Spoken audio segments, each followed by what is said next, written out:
Jaya Shri Krishna Chaitanya Prabhu Nityananda Shri Advaita Gadadhar Shri Vasari Gaura Bhaktivedanta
ISKCON Founder-Acharya Srila Prabhupada ki, Grantha Śrīmad Bhāgavatam ki, Nitai Gaur Premanande.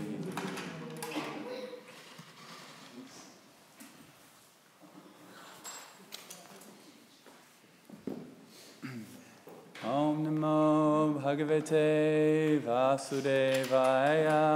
Om Namo Bhagavate Vasudevaya. Om Namo Bhagavate Vasudevaya. Om Namo Bhagavate Vasudevaya. Om Namo Bhagavate Vasudevaya. Om Namo Bhagavate Vasudevaya. Reading from Śrīmad Bhāgavatam, Canto 4, Chapter 11. Swami Manu advises Dhruva Maharaj, I think there's more to the title than that, advises Dhruva Maharaj to stop fighting. Text number 7. Manu Uvacha Alam Vatsa Tiroshena Tamo Varena Patmana Yena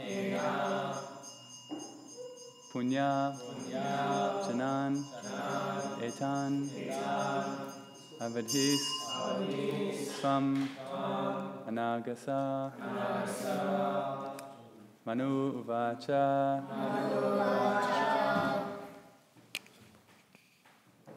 It's not on? It's not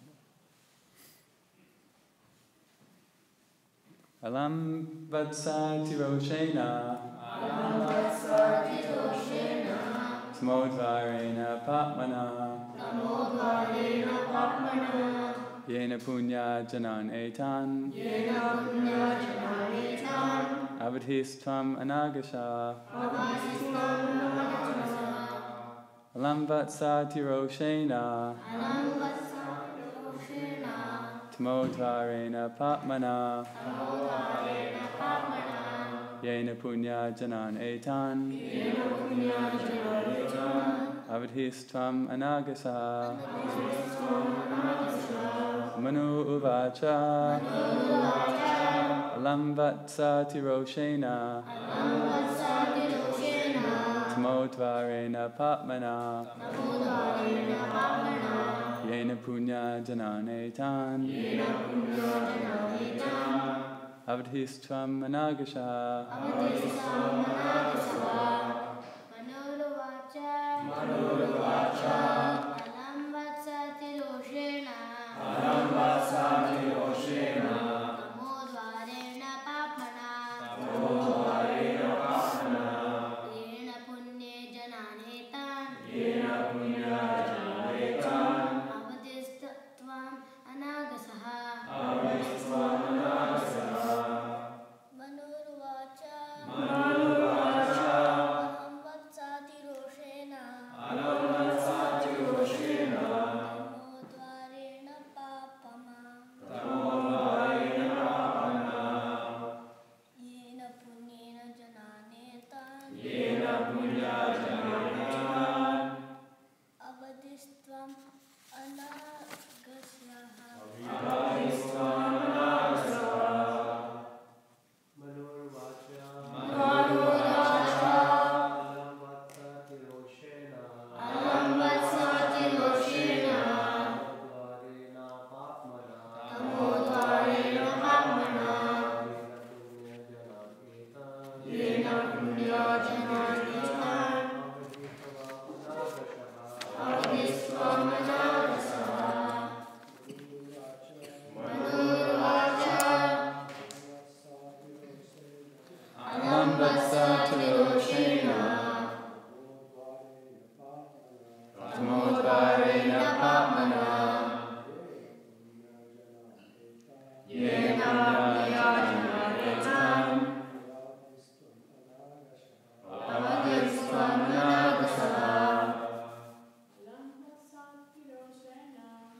Manu Uvacha.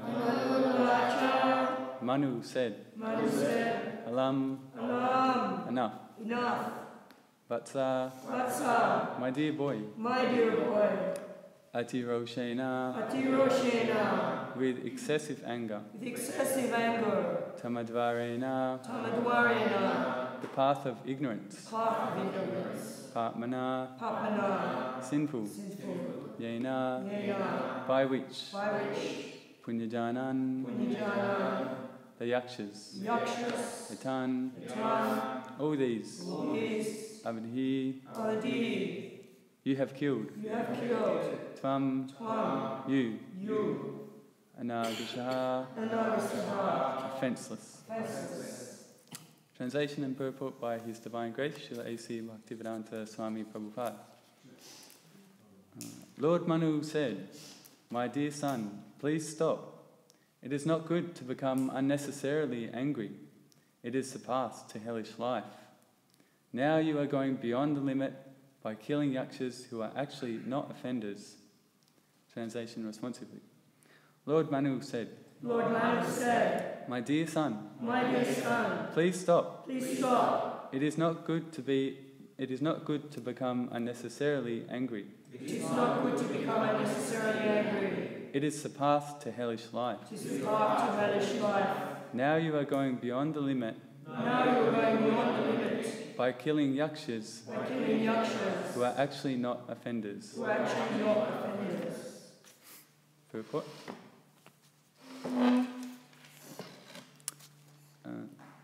In this verse, the word atiroshena means with unnecessary anger. When Dhruva Maharaj went beyond the limits of necessary anger, his grandfather, Swami Manu, immediately came to protect him from further sinful action. From this we can understand that killing is not bad, but when killing is done unnecessarily, or when an offenceless person is killed, such killing opens the path to hell. Dhruva Maharaj was saved from such sinful action because he was a great devotee. A Kshatriya is allowed to kill only for maintenance of the law and order of the state. He is not allowed to kill or commit violence without reason. Violence is certainly a path leading to a hellish condition of life, but it is also required for maintenance of the law and order of the state. Here, Lord Manu prohibited Dhruva Maharaj from killing the yakshas because only one of them was punishable for killing his brother, Uttama. Not all of the yakshas' citizens were punishable. We find in modern warfare, however, that attacks are made upon innocent citizens who are without fault. According to the law of Manu, such warfare is a most sinful activity. Furthermore, at the present moment, civilized nations are unnecessarily maintaining many slaughterhouses for killing innocent animals. When a nation is attacked by its enemies, the wholesale slaughter of the citizens should be taken as a reaction to their own sinful activities. That is nature's law. Om Gyantimirandasya Gyananjana Shalakaya Chakshur Unmilitam Yena Tasmai Shri Guruve Namaha Shri Chaitanya Manohishtam Stapitam Yena Bhutale Swayam Rupa Kadamayam Tadati Svapadantikam Vandeham Shri Guru Shri Yuta Parakamalam Shri Gurun Vaishnavamscha Shri Rupam Sagrajatam Sahagana Raghunathan Vitam Tam Sajivam Sadvaitam Savadutam Prijana Sahitam Krishna Chaitanya Devam Shri Radha Krishna Padan Sahagana Lalita Shri Vishakam Vitamscha He Krishna Karuna Sindhu Dinabandhu Jagatpate Gopesha Gopika Kanta Radha Kanta Namostute Tapta Kanchana Gaurangi Radhe Vrindavaneshwari Rishavanu Sute Devi Pranamami Hari Priye Panchakalpa Trubhyascha Kripa Sindhu Bhyevacha Patitanam Pavnebhyo Vaishnavebhyo Namo Namaha Jai Shri Krishna Chaitanya Prabhu Nityananda Shri Advaita Gadadhar Shri Vasari Gaura Bhaktivedanta Hare Krishna, Krishna Krishna, Hare Hare, Hare Rama, Rama Rama, Hare Hare. Namo Vishnupadaya Krishna Prasad Bhutale Śrīmati Bhaktivedanta Swami Nityanam. Namaste Saraswati Deve Gauravani Pacharne Nirvishesha Sunyavadi Paschatare Shatane.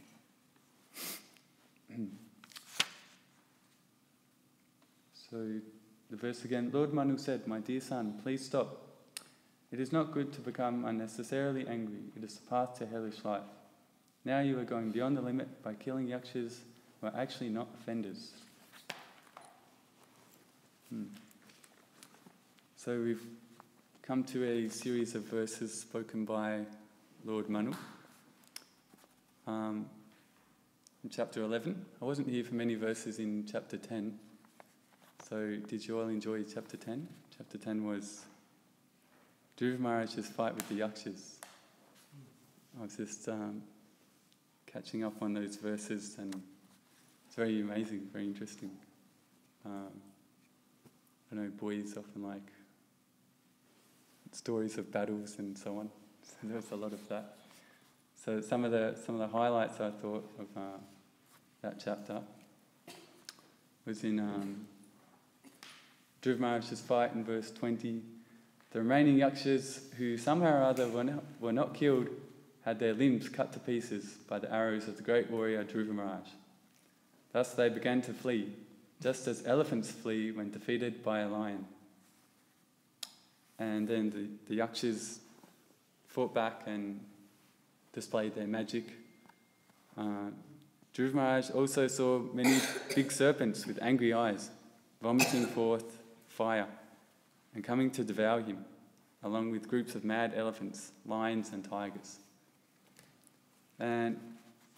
But although most of the chapter was very descriptive like that, and very amazing description of the battle between Dhruva Maharaj and the yakshas. But we also know that Śrīmad Bhāgavatam is about glorifying Krishna. It's not like you go to a bookshop and pick out an adventure book or pick out a story about a war and just enjoy some novel, fictional story. So toward the end of that chapter, we found that the Lord's holy name is glorified. The sages said to Dhruva Maharaj, "O son of King Uttanapad, may the Supreme Personality of Godhead, known as Shangadanva, who relieves the distresses of his devotees, kill all your threatening enemies. The holy name of the Lord is as powerful as the Lord himself. Therefore, simply by chanting and hearing the holy name of the Lord, many men can be fully protected from fierce death without difficulty. Thus a devotee is saved." So in this verse chapter, continuing that Manu, although you might wonder why there's this battle, and we get many interesting instructions that Manu is going to give us up until the end of this chapter, almost 30 verses. And so today's verse, Manu Uvacha, so this is not the Manu in the Bhagavad Gita, as it says in verse 1 of chapter 4.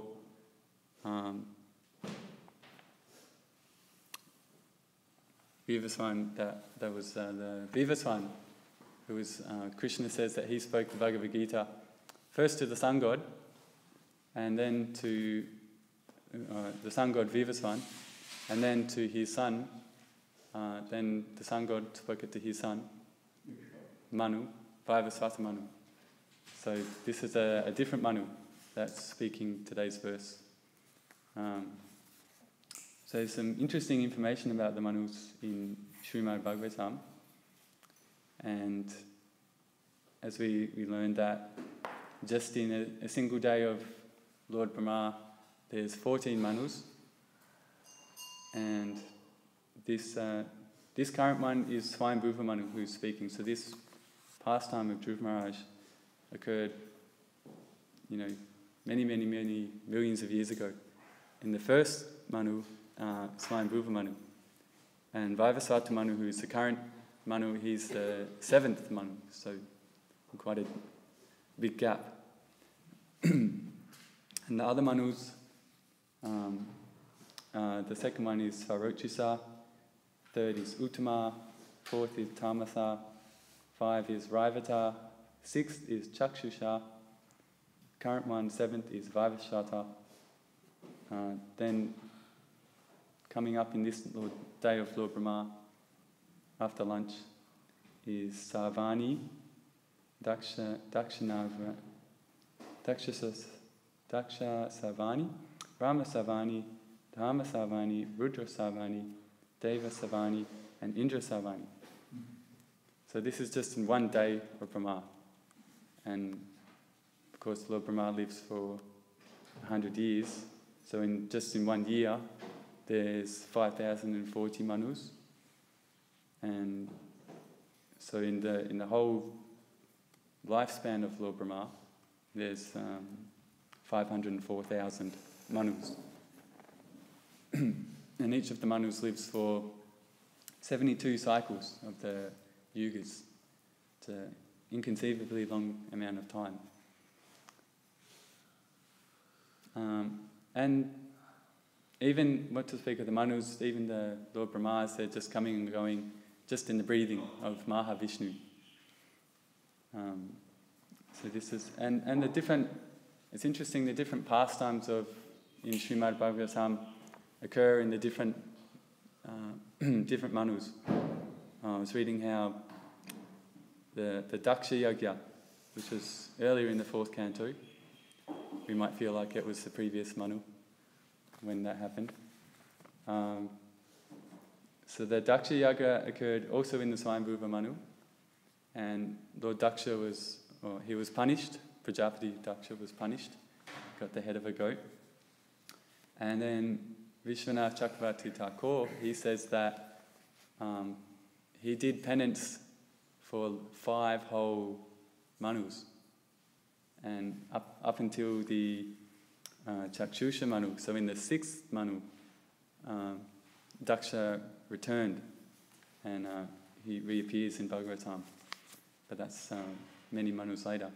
So therefore Śrīmad Bhāgavatam has this overarching view and a huge long history, pulling out all the important historical events connected with the Lord and his devotees over millennia, and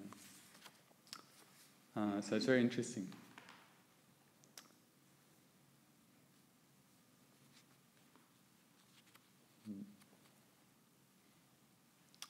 So, and also Manu, not only he's speaking today's verse, but he's also a Mahajan. So it was interesting to revise who are the Manus, who are the Mahajans, and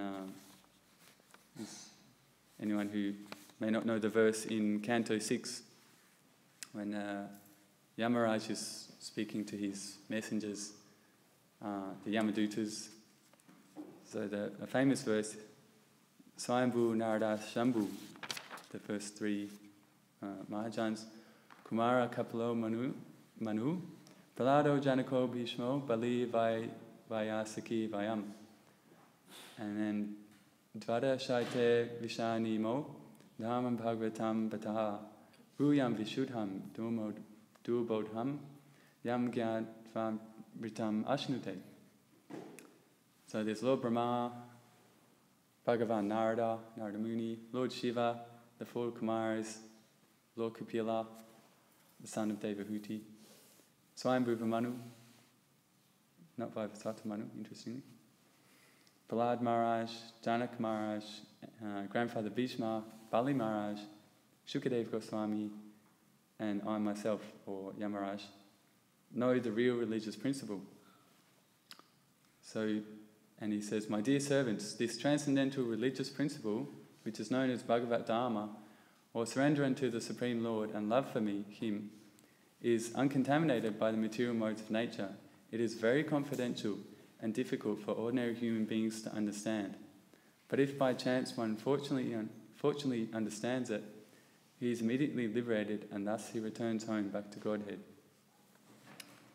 So the Mahajans, Prabhupada describes, they know something about the Supreme Lord.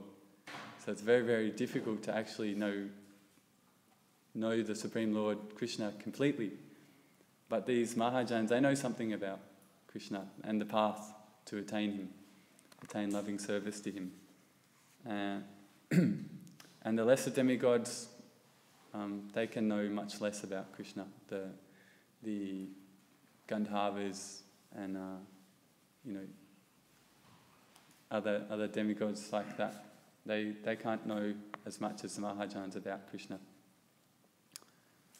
And so the main theme of the following, of this whole chapter, I guess, and the following verses is anger, and having, anger, enemies, friends.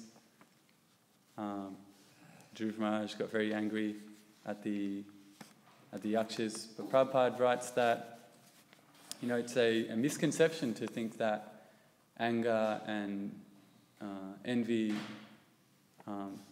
are always material. There's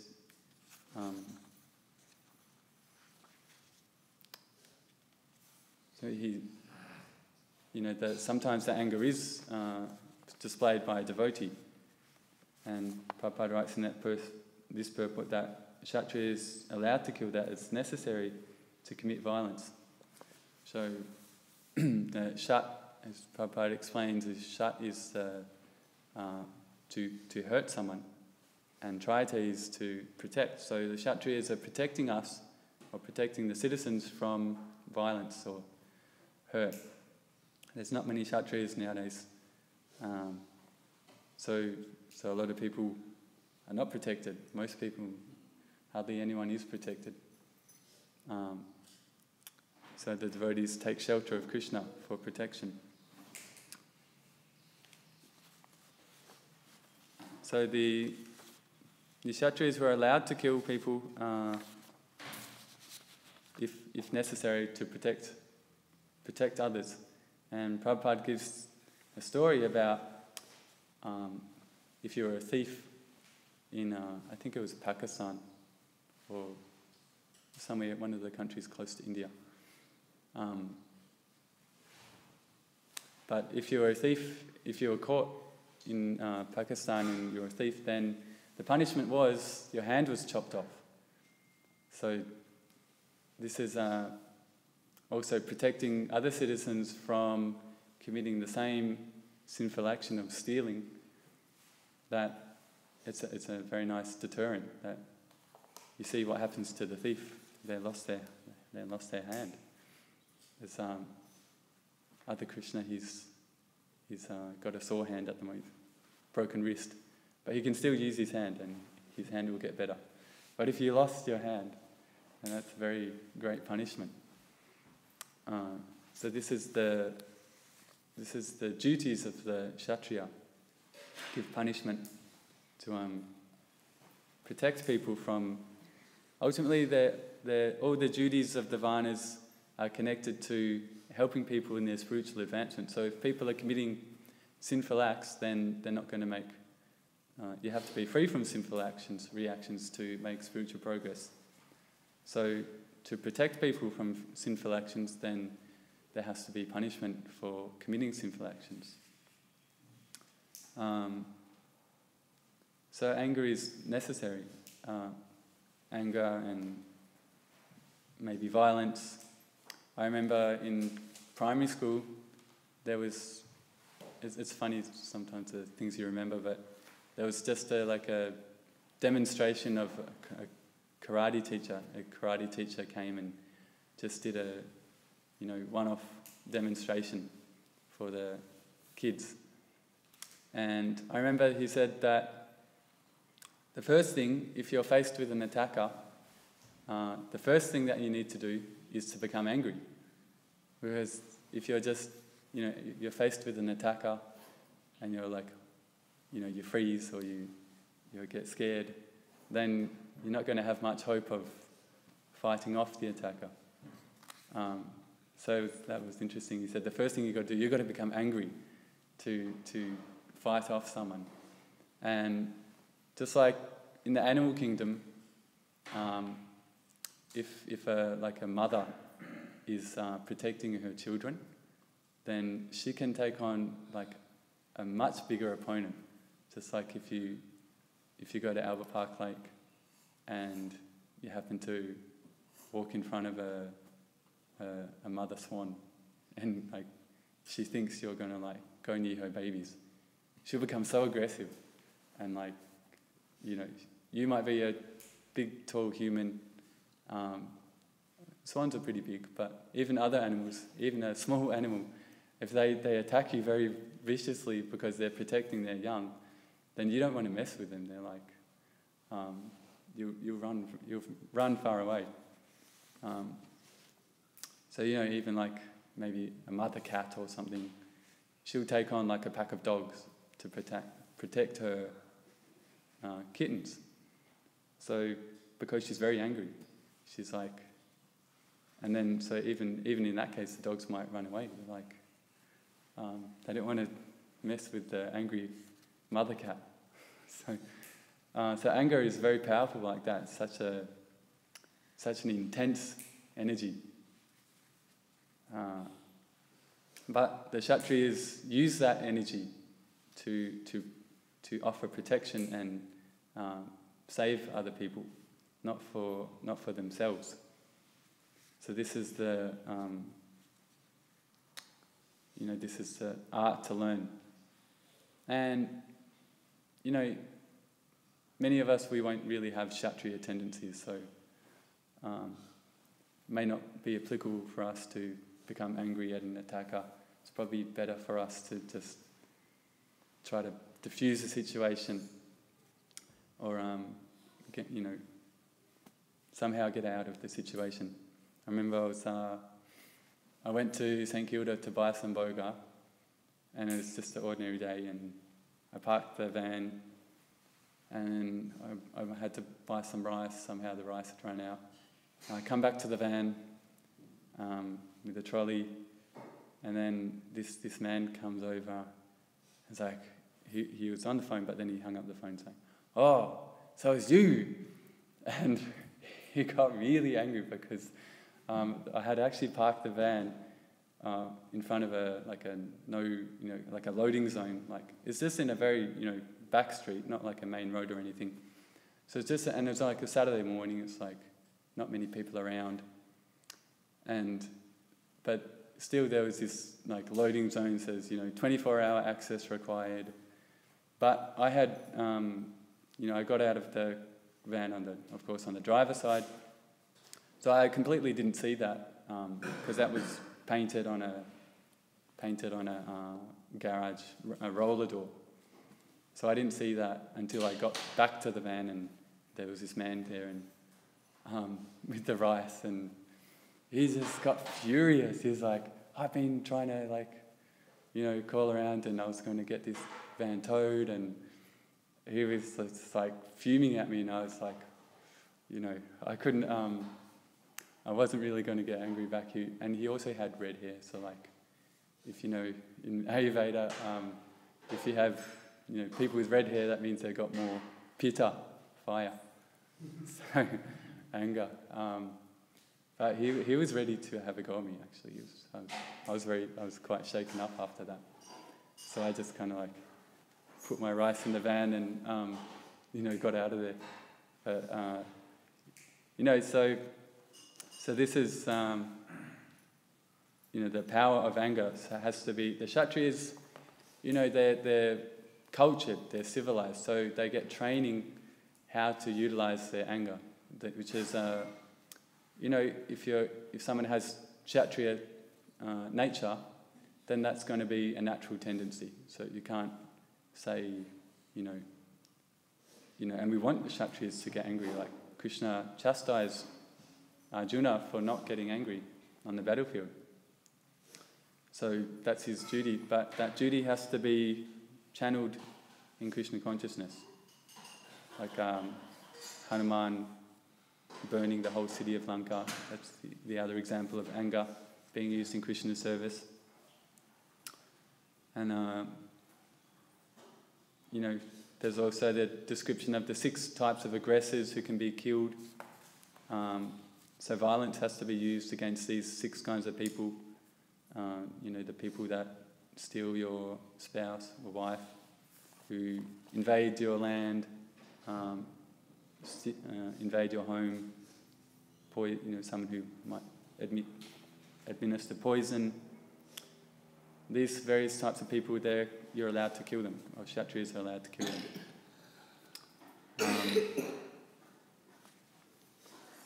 So this is the, you know, but this is more the exception. This using this anger in Krishna service, it doesn't arise so often.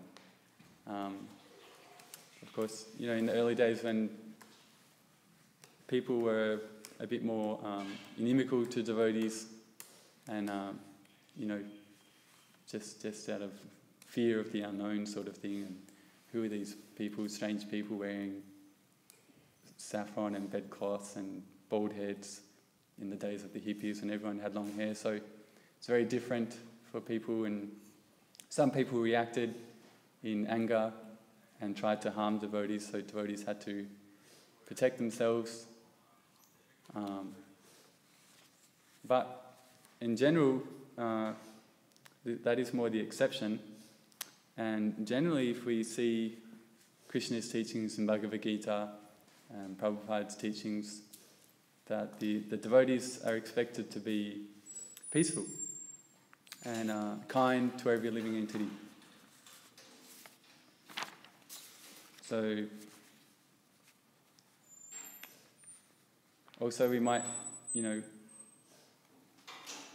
we shouldn't have the conception of friends and enemies so much, such as Krishna describes in Bhagavad Gita that the demoniac person, it's the demoniac person's, when Krishna describes the demoniac qualities, he says that anger is one of the demoniac qualities. And of course in this purport that it's one of the paths to hell.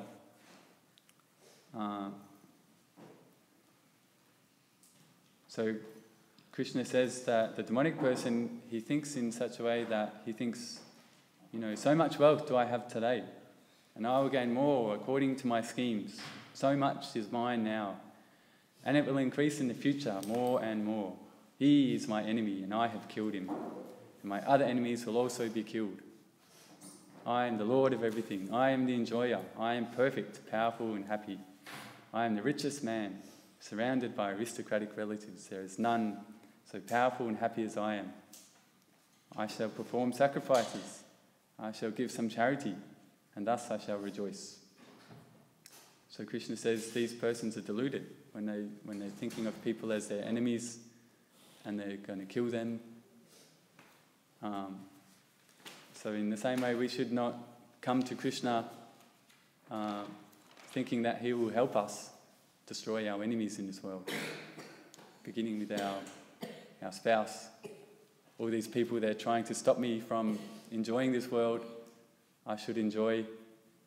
And, you know, if anyone gets in the way of my sense enjoyment, then Krishna should help me to, you know, remove these obstacles. So we shouldn't have this kind of mentality.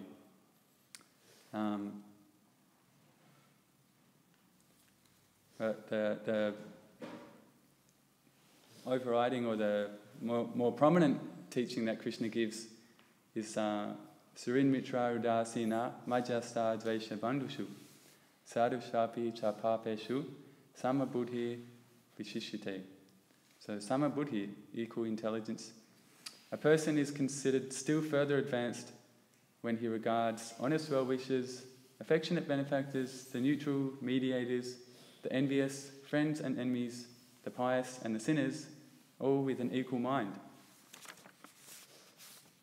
And Krishna describes the transcendentally situated person as in the purport he explains, such a person takes everyone as his dear friend who helps him in his execution of Krishna consciousness, and he does not hate his so-called enemy. He is equally disposed and sees everything on an equal level because he knows perfectly well that he has nothing to do with material existence.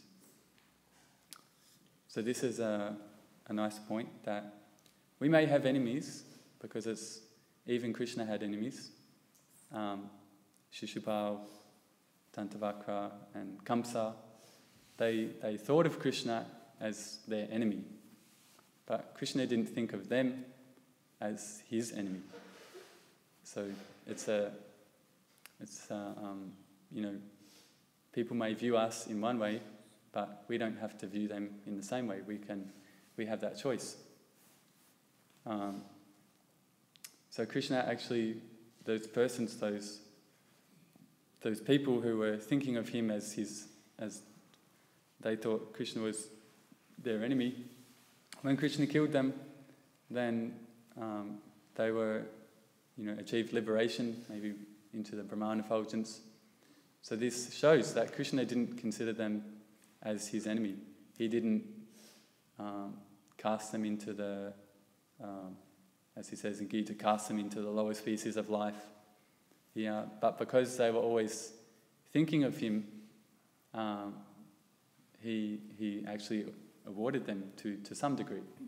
Not as much as the devotees who are thinking of him as in love, but just by thinking about him, even in envy, they got some reward from Krishna.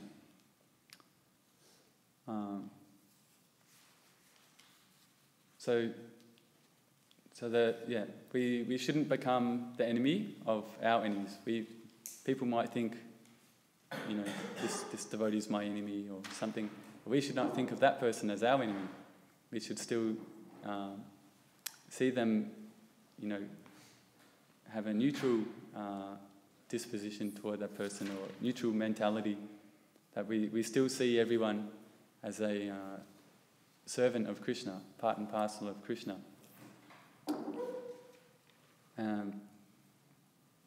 Because it's actually in mode of passion, the Rajagun, that when one has the knowledge of seeing everyone as a different, in every, as Krishna says, in every different body, there is a different type of living entity. He says this is knowledge in the mode of passion. If we see, different people, just according to the body, then this is Rajagun. So we cannot make spiritual progress if our mentality is in Rajagun, mode of passion.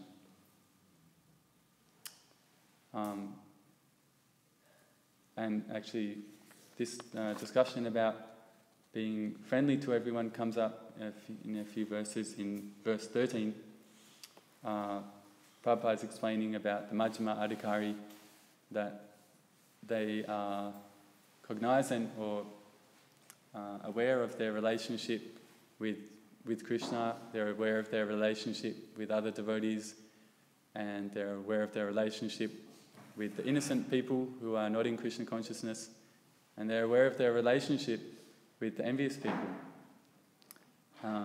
So with the devotees, the Majjhima Adhikari, aspiring Majjhima, we should be aspiring Majjhima Adhikaris, makes friends with devotees. So even if we don't know devotees particularly well, but at least, we see their service that they're doing, and we really appreciate the service that they're doing. So this is friendship among devotees, that it's not just on a material platform, not a material friendship, but our friendship with devotees is connected to serving Krishna. And so therefore we can, even if we don't know a devotee very well, but we can still have a friendly attitude with them, toward them, because we see their service, we see their chanting every day, trying to apply Krishna consciousness, and so, you know, we're appreciative of their efforts, and they're trying to, you know, implement Prabhupada's teachings in their life. So like this, we have a friendly attitude toward all the devotees, and even the non-devotees. We should be have a friendly attitude toward all the non-devotees. Of course, we, you know, like, it's like in a family, if one sibling is kind of so-called gone astray and is committing all sinful activities, but still the other siblings who may be on the, you know, not doing those activities, they don't reject that brother or sister, but they see, well, okay, they're struggling with something, they're maybe taking shelter of sinful activities wrongly, maybe out of ignorance, but if they can come to, if non-devotees can come to Krishna consciousness, then they'll be much happier. They'll come to their normal position in life. So like this, we should not, dislike or reject. We should not reject non-devotees just because they're engaged in sinful activities, which we may have, like, we were also maybe engaged in similar activities previously before meeting devotees. So the Majjhima Adhikari shows compassion and tries to help non-devotees by allowing them to hear the holy names, allowing them to hear about Krishna through Srila Prabhupada's books, and tasting Krishna prasadam. So like this, we, even if the non-devotees don't appreciate our efforts, but still devotees try to help them.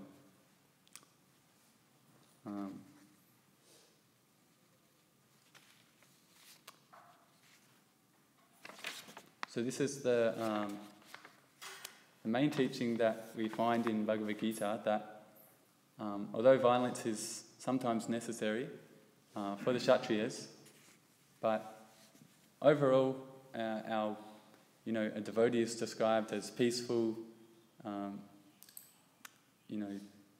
not angry, and of course, Prabhupada would also display anger sometimes. The devotee does, and that's actually the service of the spiritual master, to chastise his or her disciples and to correct them. But they do that out of compassion. They're not, it's not getting angry at a disciple is not an envious thing that the spiritual master does. And, it may not be like getting very, very angry, but it might just be a mild chastisement or pointing out some mistake from the devotee, from the disciple. So this is their service to correct us. And sometimes that might mean they're angry. And I think there's, even Prabhupada says, I have to get angry to save you from, so that you learn about the proper process of Krishna consciousness, and to save you from material consciousness.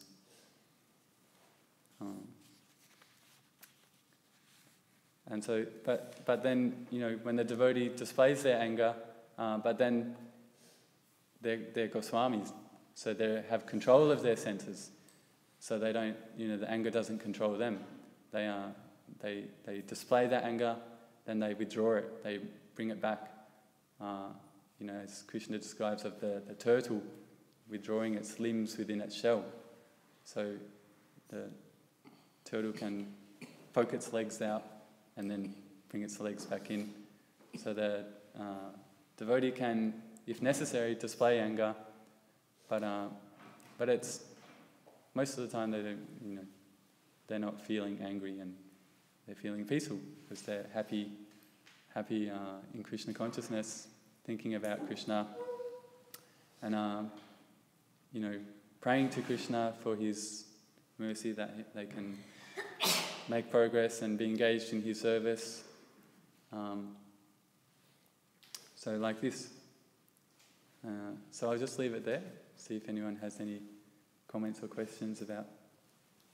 Dhuva's brother, or why were the Yakshas offenders? Not offenders if they killed Dhuva's brother? Oh, you think why they're not offenders?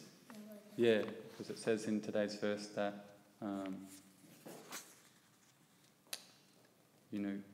Dhruva Maharaj was going beyond the limit by killing Yakshas who are actually not offenders.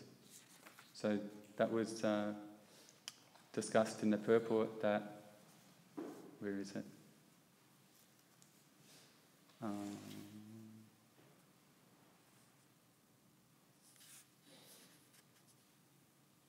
Okay, there it is. So Lord Manu prohibited Dhruva Maharaj from killing the Yakshas because only one of them was punishable for killing his brother Uttama. Not all of the Yaksha citizens were punishable. So, just like if someone commits a murder, the murderer is punishable, but you don't go and punish the whole family of the murderer. So, like that, not all of the Yakshas were punishable. Just whichever Yaksha had actually committed the act of killing Uttama. Yeah. Yes, hi, Guru. Why did Manu stop Dhruva to kill all the Yakshas? Because the Yakshas only killed his brother Uttama. Sorry, what's the question? The question was that why did Swayambhuva Manu stop Dhruva to kill all the Yakshas? Mm-hmm. Because the Yakshas killed the brother of Dhruva, Uttam.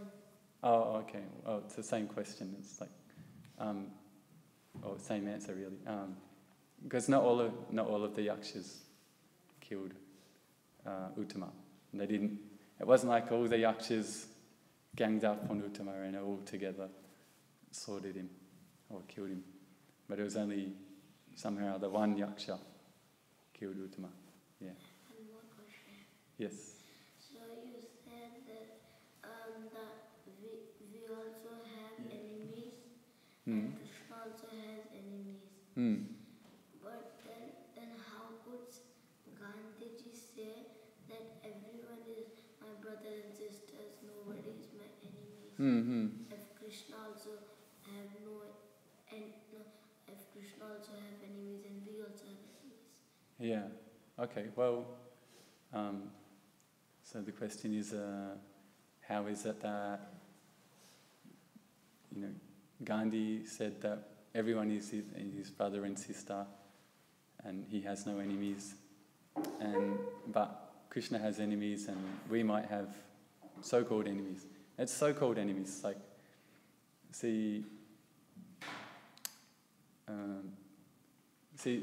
actually, Gandhi was killed. He died because somebody killed him. So the person who killed him was thinking of Gandhi as his enemy, whoever it was that killed Gandhi. But Gandhi didn't think of anyone as his enemy. So this is the distinction. It's in our consciousness that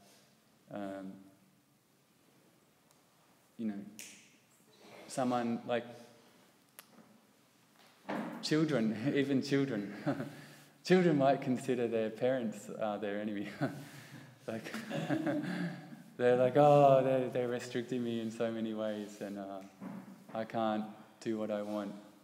So superficially, they might consider their parents as their enemy, but of course the parents would not, generally, ordinarily, don't consider their children as their enemy.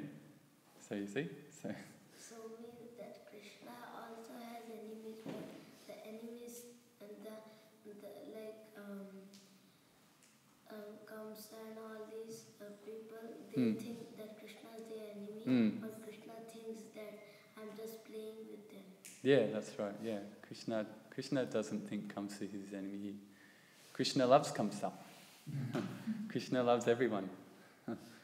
Because everyone, it's only, this is the one of the effects of the illusory energy, Maya, that it makes people think God is their enemy.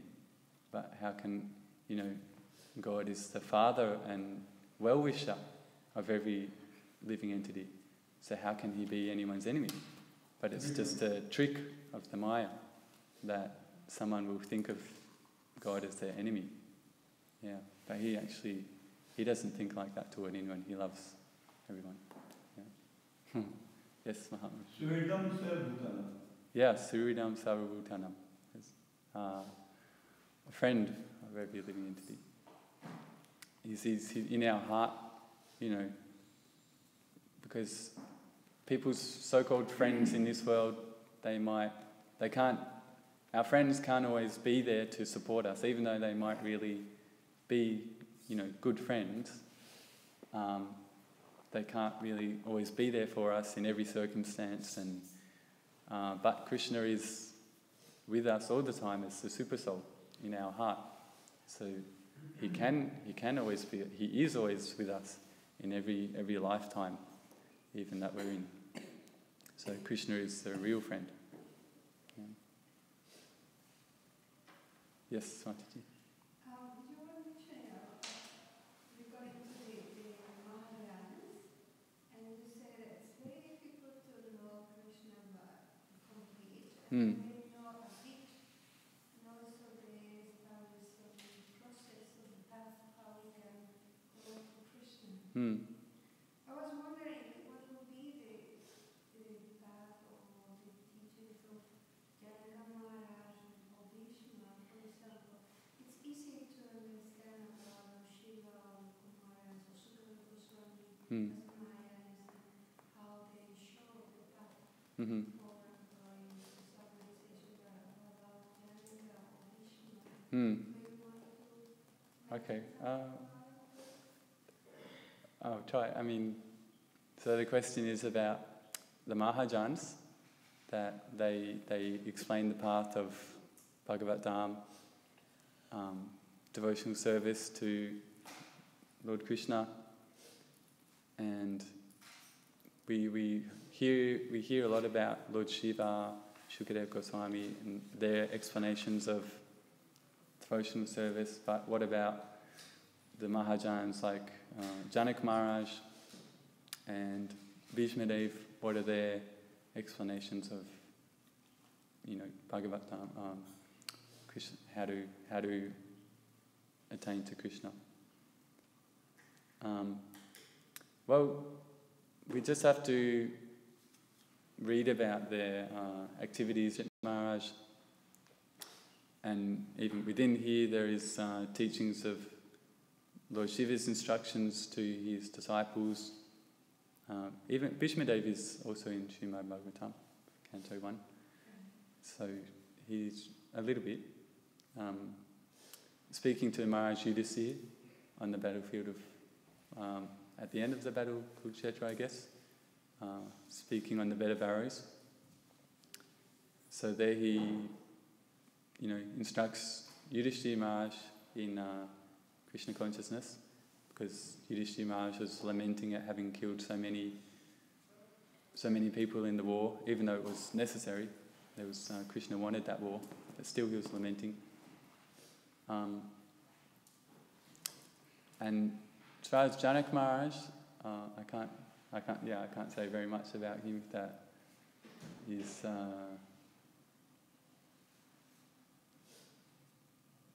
There is quite elaborate instruction by Janak Maharaj in Ramayana. Okay. Yeah, he's. In the Varnashram. Okay. Yeah. So. Similarly, Bhishma, they also using quite detailed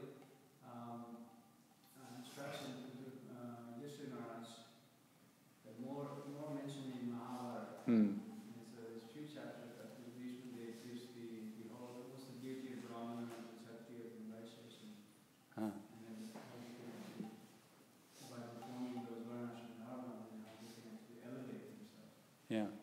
So they similarly, Janak Maharaj also has extensive instruction.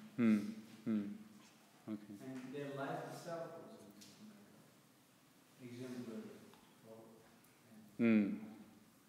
Their devotion to Krishna or Ram.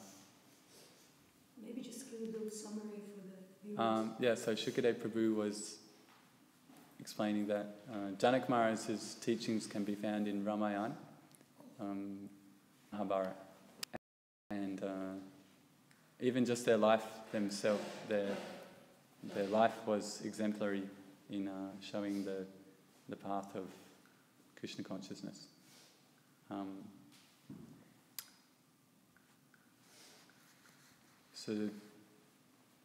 And we find the essence of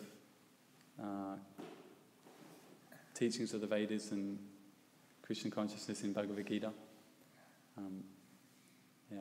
But it is nice to, see different perspectives on this path of Krishna consciousness from the different Mahajans. So it is nice to, look more deeply if we have that interest, look into Ramayana and Mahabharata to see the different teachings of these Mahajans.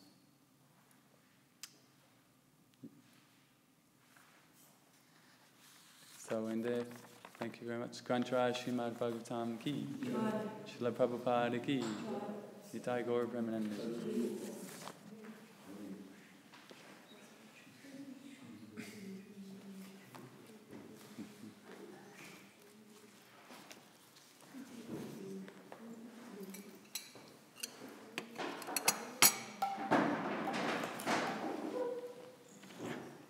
How are you, Krishna? Nice Harinam last night.